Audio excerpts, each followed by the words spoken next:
Independent Director.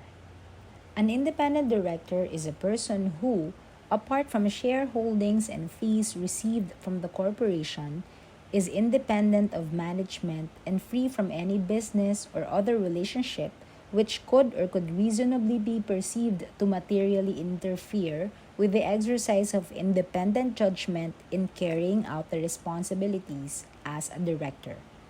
Independent directors must be elected by the shareholders present or entitled to vote in absentia during the elections of directors. Independent directors shall be subject to rules and regulations governing their qualifications, disqualifications, voting requirements, duration of term and term limit, the maximum number of board memberships, and other requirements that the SEC will prescribe to strengthen their independence and align with international best practices.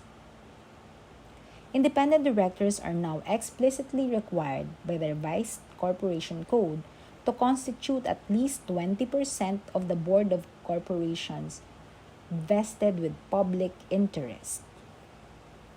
Specified in the revised corporation code are corporations vested with public interest as follows.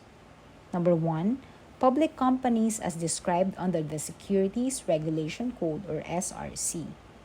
Number 2, banks and quasi-banks, NSSLAs, pawn shops, corporations engaged in money service business, pre-need, trust and insurance companies, and other financial intermediaries. And number 3, other corporations engaged in businesses vested with public interest similar to what was mentioned as may be determined by the SEC.